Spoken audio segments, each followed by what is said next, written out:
नमस्कार, रफ्तार मीडिया देख रहे हैं आप। मैं हूं आपके साथ कीर्ति सिंह। और बता दें कि झारखंड की सरकार ने राज्य में जातीय जनगणना कराने की दिशा में कदम बढ़ा दिए हैं। सीएम चंपई सोरेन ने कार्मिक विभाग को इससे संबंधित प्रस्ताव तैयार करने के आदेश दिए हैं। तो विभाग की ओर से तैयार किए जाने वाले प्रस्ताव को कैबिनेट में मंजूरी के लिए लाया जाएगा और संभावना जताई जा रही है कि लोकसभा चुनाव की घोषणा के पहले राज्य सरकार प्रस्ताव को मंजूरी दे सकती है। वहीं बिहार के बाद अब झारखंड देश का दूसरा राज्य है जहां जातीय जनगणना कराई जाएगी। तो इसके साथ ही पूर्व मुख्यमंत्री हेमंत सोरेन ने भी कहा था कि उनकी सरकार जातीय जनगणना कराने की पक्षधर है। राज्य की विधानसभा में ध्यान आकर्षण प्रस्ताव के तहत 2 विधायकों द्वारा इस संबंध में पूछे गए प्रश्न के जवाब में सरकार की ओर से भी कहा गया था कि जातीय जनगणना के पक्ष में है। तब सरकार ने यह स्पष्ट नहीं किया था कि वह जातीय जनगणना कब कराएगी, लेकिन अब जब चंपई सोरेन की सरकार बनी है तो एक बार फिर से ये मांग उठने लग गए हैं और अब कार्मिक विभाग इस पर आगे की कार्रवाई करेगी। तो इस पूरे विषय पर आज हम चर्चा करेंगे और इस खास चर्चा में हमारे साथ जुड़ेंगे हरिनाथ साहू जी, जो कि बता दें कि लोकहित अधिकार पार्टी के प्रदेश उपाध्यक्ष है, और उनके साथ ही साथ हमारे साथ जाफर खान जी है, राजद के युवा प्रदेश उपाध्यक्ष है। तो आप दोनों का बहुत बहुत धन्यवाद हमारे साथ इस खास चर्चा में जुड़ने के लिए। जाफर खान जी, आप बताइए कि आपकी सरकार, गठबंधन की सरकार जो है, ये कदम उठाने जा रही है, लेकिन इसका लाभ कब तक मिल पाएगा राज्यवासियों को? हम तो चाहेंगे कि चंपई सोरेन जी हमारे राज्य के भी नए मुख्यमंत्री बने और हम जितनी जल्दी हो लोगों को एक अच्छा संदेश, मैसेज इस राज्य में मिलना चाहिए। इस पर हम समर्थन है ताकि यहाँ के जितने भी जाति के लोग रहते हैं हमारे झारखंड राज्य के अंदर में, इन लोगों को लाभ पहुंचे। क्योंकि अगर लाभ नहीं पहुंच, जातीय जनगणना नहीं होती है तो वहां के रहने वाले जो बासिंदे हैं वो उस जाति के लोगों को, उनको लाभ, सरकारी लाभ नहीं मिल पाता है, तो उसके वजह से कोई दूसरे लोग लाभ उठा रहे हैं। इसलिए जातीय जनगणना होनी चाहिए, इस पर मैं समर्थन करता हूँ। बिल्कुल सही है और ये लोगों का फायदे होगा, आने वाला कल में बिल्कुल फायदा होगा। बिल्कुल, हरिनाथ साहू जी भी हमारे साथ। तो इसमें जो आरक्षण की बात कही जा रही है, आपको लगता है हरिनाथ साहू जी कि आरक्षण जो है सरकार द्वारा दी जाएगी? जी हरिनाथ साहू जी। जी, सबसे पहले तो मैं रफ्तार मीडिया को धन्यवाद देता हूं कि आपने एक ज्वलंत मुद्दा को लेकर के आज हम लोग को अवसर दिए हैं बात रखने का। और इस राज्य के नया पदभार लिए मुख्यमंत्री आदरणीय चंपई सोरेन जी को भी मैं लोकहित अधिकार पार्टी की ओर से बहुत बहुत शुभकामनाएं और बधाई देता हूं।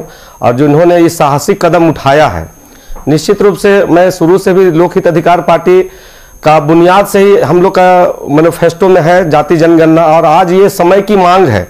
जिस सामाजिक न्याय की बात हम लोग लगातार सड़कों पर गांव-गांव में जाकर कर रहे हैं। हम लोग ने अभी 1 नवंबर से सामाजिक न्याय यात्रा भी रांची की धरती से निकाला था और आज भी बदस्तूर गांव-गांव में हम लोग जन जागरण अभियान के तहत सामाजिक न्याय की बातों को लेकर के लोगों में अवेयरनेस, जागरूकता अभियान चला रहे हैं। तो ये तभी संभव है जब तक ये जाति जनगणना नहीं होगी तब तक हम सामाजिक न्याय की प्रकल्पना नहीं कर सकते हैं। हम लोग ने स्पष्ट इसका कहना है कि जिसकी जितनी जनसंख्या है, जिसकी जितनी संख्या भारी, उसको उतनी हिस्सेदारी मिले। अब बहुत लंबा समय, आज़ादी के 77-78 साल बीत चुका है और आज भी हमें लगता है कि जो बहुसंख्यक वर्ग है, चाहे वो दलित समाज के हो, चाहे पिछड़ा समाज के हो, चाहे आदिवासी समाज का हो, या जो भी हो, गरीब सवर्ण ही क्यों ना हो, जिसको जाति जनगणना के अभाव में ये सही आकलन नहीं हो पाती है कि किस जातियों का क्या स्थिति है, किसकी राजनीतिक भागीदारी कितनी है, कितनी सरकारी नौकरियों में किसकी भागीदारी कितनी है, हमारे न्यायपालिका में कितने लोग हैं, कार्यपालिका में कितने लोग हैं, विधायिका में कितने लोग हैं, किनकी माने एकाधिकार है। ये सारी चीजें जो संशय का विषय राज्य के अंदर पूरे देश में बना हुआ है, ये हमें लगता है कि जाति जनगणना से स्पष्ट होगी और निश्चित रूप से सभी को समानता का जो हम लोग बात करते हैं वो अधिकार मिलने की दिशा में एक अच्छी पहल है। और इसलिए मैं पुनः झारखंड सरकार को इस पहल के लिए जाफर खान जी के पास चलते हैं। जाफर जी, आप बताइए कि पहले से ही झारखंड में, जब बिहार में इस तरह की चीजें हुए, उसके बाद से ही झारखंड में मांग होने लगे थे, लेकिन आखिर जो राज्य सरकार है इतना लंबा समय क्यों लगा रही है? किस बात का इंतजार है? देखिए, सबसे पहली चीज ये है कि आज हमारी सरकार के पीछे भारतीय जनता पार्टी यानी हाथ धो के, जैसे कहावत है कि हाथ धो के बैठा हुआ। अगर सेंट्रल की सरकार राज्य सरकार को काम करने नहीं देगी और बीच बीच में इन्हें डिस्टर्ब करते रहेंगे तो कोई भी स्टेट हो, चाहे घर का काम हो, अगर परिवार में अगर सक्षम नहीं हो तो वो काम नहीं हो पाता। इसीलिए मैन को डिस्टर्ब कर देने के कारण ये मैन कन्वर्ट हो रही है बार बार। इसीलिए ये राज्य सरकार जो है इस पर देरी होती जा रही है सारे काम पर। तो हम कहते हैं कि भारतीय जनता पार्टी को अस्थिर बैठना चाहिए और राज्य सरकार को देखना चाहिए कि वो काम जनता के हित में करती है कि नहीं करती है। रहा अब अगर सेंट्रल इस तरीके के जातिवाद वाली काम करेगी तो कोई भी हिंदुस्तान के स्टेट में जो राज्य है वो डेवलप नहीं हो पाएगा और आने वाला कल में इसका परिणाम बहुत बुरा होता है। लोगों पर सबसे ज्यादा बुरी असर पड़ती है, उस राज्य पर बुरी असर पड़ती है, वहां के व्यापार पर ज्यादा बुरी असर पड़ती है। तो हम चाहेंगे कि हमारे जो झारखंड राज्य में जो अभी माननीय हेमंत चंपई सोरेन जी ने जो अपनी कदम उठाए हैं उस पर उनका भी सहयोग होना चाहिए। सेंट्रल की गवर्नमेंट भी उसकी मदद करे इस जनगणना पर। अगर वो जनगणना के सक्षम में है तो, अगर वो नहीं चाहती है भलाई झारखंड की राज्य को तो वो बीच बीच में वो डिस्टर्ब करती रहेगी हमेशा। वो जिस तरीके से आपने देख रहा कई बहाने सरकार के पदाधिकारियों द्वारा उनको डिस्टर्ब किया जा रहा है, कभी इनकम टैक्स, कभी ईडी, वो तमाम बातें जो आप देख रहे हैं सब सामने से गुजर रही है कि किस तरीके से यूज किया जा रहा है एक इन्फोर्समेंट डिपार्टमेंट वालों को, डायरेक्टर डिपार्टमेंट वालों को। तो ऐसी बातें नहीं होनी चाहिए। किसी भी राज्य के अंदर में किसी भी मुख्यमंत्री के साथ ऐसा व्यवहार नहीं होना चाहिए। अगर हमने ये कदम उठाया है अभी जनगणना के लिए तो यहाँ पे हमने कहा था कि जितने भी राज्य में रहने वाले लोग हैं, चाहे वो किसी भी जाति के लोग हो, उसको फायदा पहुंचना चाहिए। सरकार इसके उसके फायदे में अगर काम करिए तो तमाम जनता को भी, उस राज्य की जनता का भी सहयोग सरकार को करनी चाहिए। तो हमने देखा है कि जिस तरीके से अभी आपके हमारे तेजस्वी जी ने नीतीश जी के साथ जो सरकार बनाई थी, उन्होंने अभी 1,47,000 कितने लोगों को अभी नौकरी दी और भी नौकरी मिलने वाली थी उसी बीच में। हमारे चलिए जाफिर जी, इस पर हम आएंगे। अभी फिलहाल हम हरिनाथ साहू जी से बात करेंगे। हरिनाथ जी, ये जो जातीय जनगणना की बात तो हो ही रही है, लेकिन इसके साथ ही साथ आरक्षण के भी मांग किए जा रहे हैं, क्योंकि ओबीसी, पिछड़ा जाति, जनजाति सभी अपने अपने आरक्षण की बात कह रहे हैं कि इसके साथ साथ आरक्षण मिलना चाहिए। आप इससे कितने सहमत है? देखिए, सबसे पहले तो मैं जाफर भाई से एक बात करना चाहूँगा, चूँकि बहुत ही विद्वान और एक बड़े राष्ट्रीय पार्टी के प्रदेश उपाध्यक्ष है। ऐसी परिस्थितियां राजनीति में होती रहती है। एक मजबूत सरकार होने का परिचय मुझे लगता है भारतीय गठबंधन की सरकार को देनी चाहिए।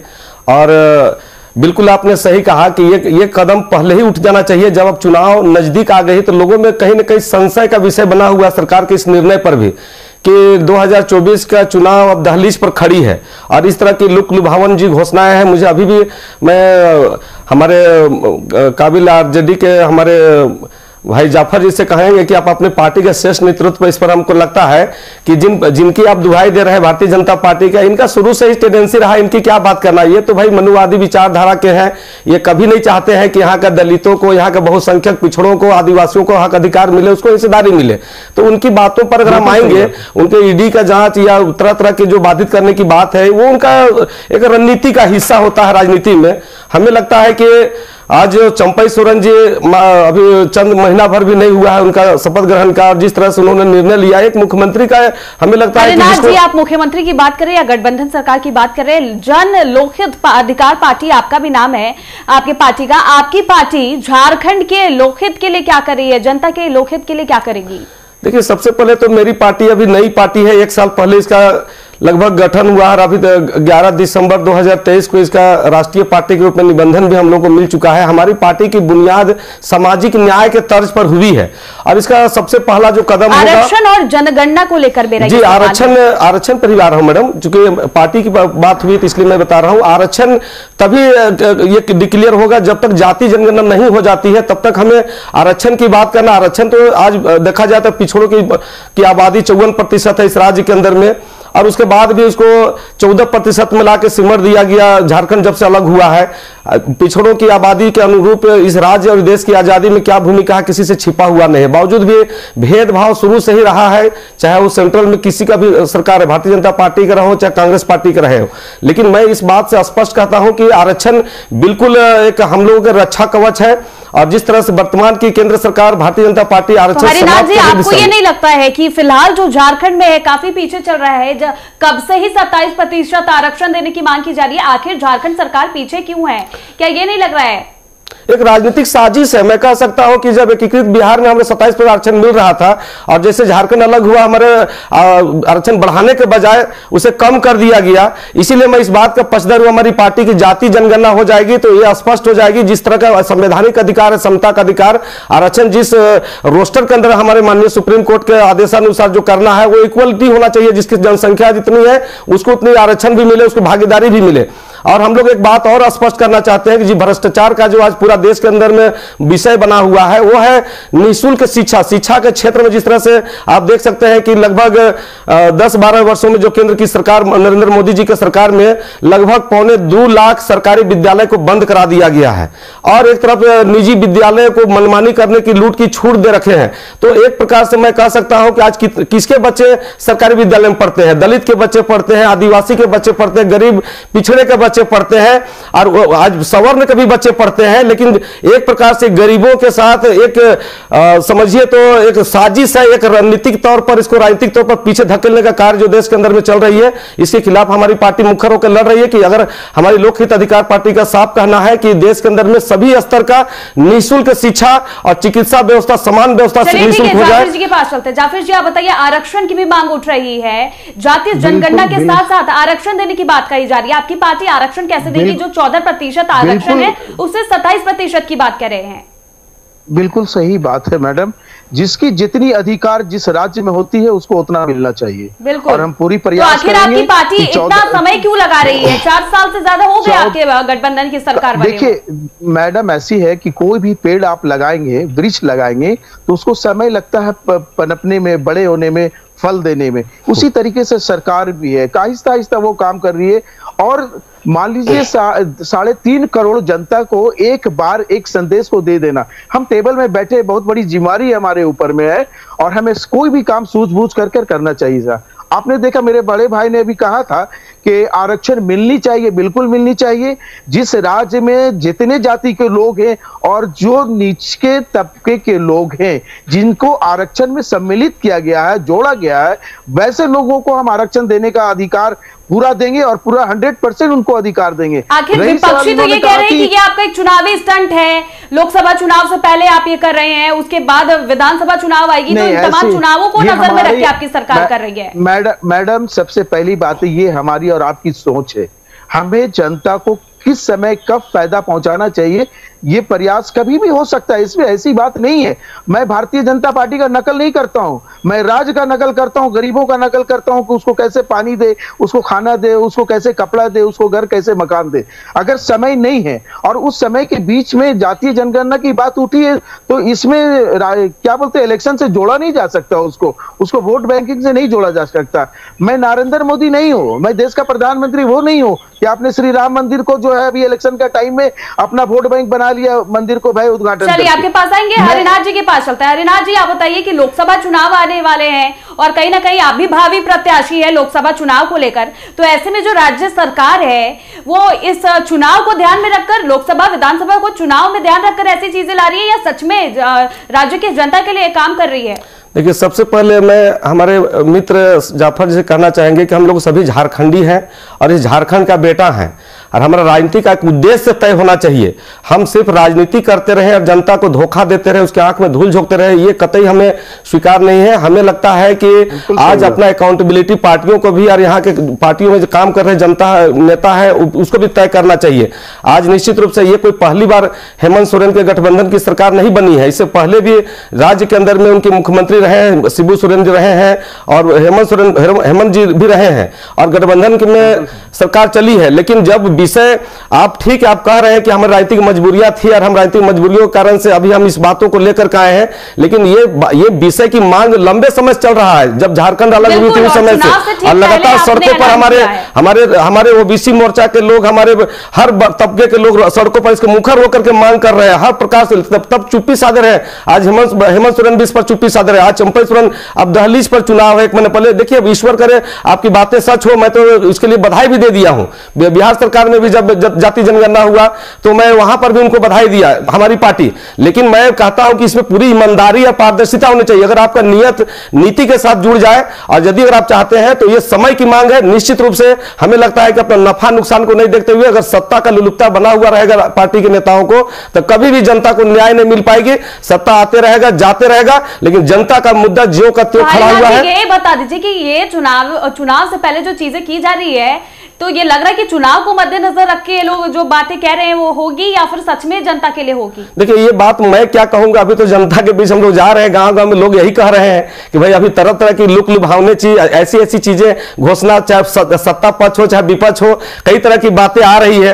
तो थोड़ा सा तो संदेहास्पद है जरूर, लेकिन इसके लिए भी मैं ये नहीं कहना चाहूंगा कि अगर आज जिस तरह से अबुआ आवास के लिए इन्होंने इससे पहले प्रधानमंत्री आवास के नाम पर भारतीय जनता पार्टी ने एक पूरे देश में एक माहौल खड़ा किया। 2019 के चुनाव में भी उन्होंने कई तरह के वादे किए थे। झारखंड की जनगणना पर बात कर रहे हैं। जाफिर जी, आप बताइए कि आज जो चंपई सोरेन जैसे ही मुख्यमंत्री बने, उन्होंने कार्मिक विभाग को कह दिया कि इस पर कार्रवाई की जाए। तो जब हेमंत सोरेन मुख्यमंत्री थे तब क्या कुछ अटकलें आ रही थी? क्यों ये चीजें नहीं हो पा रही थी? यही बता दीजिए।